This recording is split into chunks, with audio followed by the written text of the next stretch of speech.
Epstein file. आजकल पूरे internet पर बस इसके बारे में ही बातें चल रही हैं।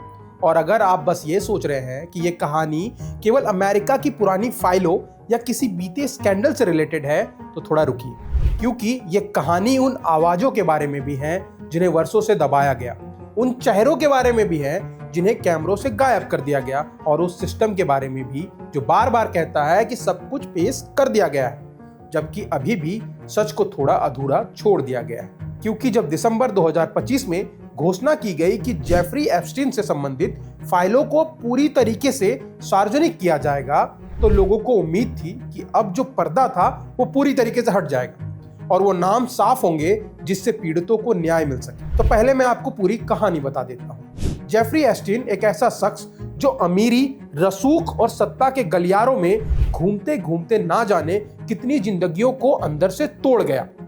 उससे रिलेटेड फाइल को पब्लिक करने का फैसला अमेरिकी कांग्रेस ने लिया, लेकिन यह उम्मीद बहुत जल्दी एक अजीब सी बेचैनी में बदल गई, क्योंकि जिन तस्वीरों को वेबसाइट पर डाला गया था उन्हें 24 घंटे के अंदर ही हटा लिया गया।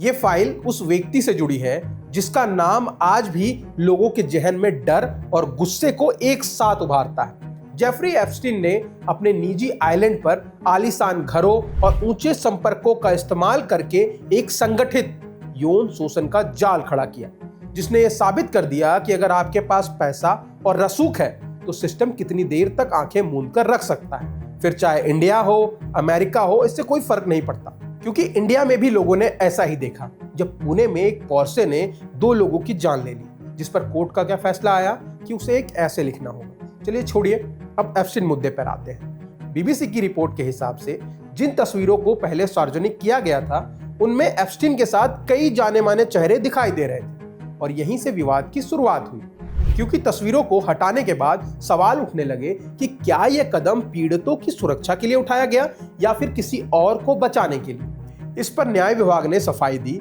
कि कुछ तस्वीरों और दस्तावेज पीड़ितों की पहचान को उजागर कर सकते थे, इसीलिए उन्हें हटाना जरूरी था।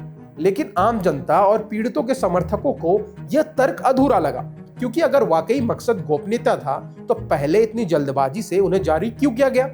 बीबीसी से बात करते हुए कुछ पीड़ितों के वकीलों ने कहा कि तस्वीरों का हटाना उनके मुवक्किल के लिए ऐसा है जैसे उन्हें एक बार फिर यह बताया जा रहा हो कि उनकी कहानी असुविधाजनक है, और अगर वो किसी बड़े नाम से टकराती हैं तो उसे पीछे कर दिया जाएगा।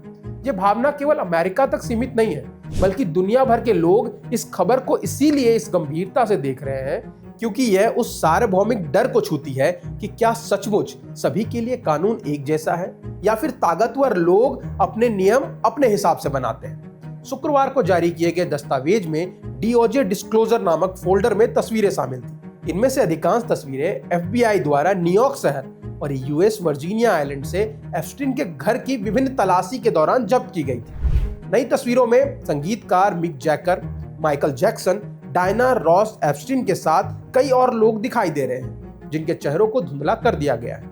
एक और तस्वीर है जिसमें जैगर, एप्स्टीन और पूर्व अमेरिकी राष्ट्रपति बिल क्लिंटन भी एक साथ दिखते हैं। एक और तस्वीर में पॉप स्टार जैक्सन क्लिंटन के बगल में खड़ी एप्स्टीन की एक पेंटिंग के सामने खड़े हैं। हाल ही में जारी की गई तस्वीरों में और कई सारे प्रसिद्ध लोग हैं, जिनमें केविन स्पेसी, कलाकार क्रिस टक्कर, अरबपति रिचर्ड ब्रैंसन और अमेरिका में यूनाइटेड किंगडम के पूर्व राजदूत पीटर मेंडलसन और एंड्रयू माउंटबेटन विंस्टर, जिन्हें पहले यूके के प्रिंस एंड्रयू के नाम से जाना जाता था, और उनकी पूर्व पत्नी सारा फर्ग्यूसन भी शामिल है। एक ब्लैक एंड व्हाइट तस्वीर में एंड्रयू को 5 लोगों की गोद में लेटा हुआ दिखाया गया है, जिनके चेहरों को धुंधला कर दिया गया है, जबकि मैक्सवेल उनके पीछे खड़ी दिख रही है।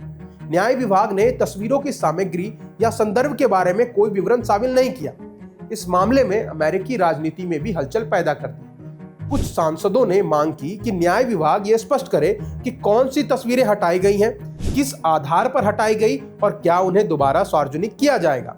विपक्षी नेताओं का कहना है कि अधूरी जानकारी और अचानक लिए गए फैसले जनता के भरोसे को कमजोर करते हैं, जबकि सरकार का दावा है कि वो चरणबद्ध तरीके से सावधानी के साथ सभी दस्तावेजों को पब्लिक करेंगे। लेकिन सवाल अभी भी वही है कि सावधानी और देरी के बीच एक रेखा कहीं इतनी धुंधली तो नहीं हो रही जिसमें सच दिखाई ही नहीं देता।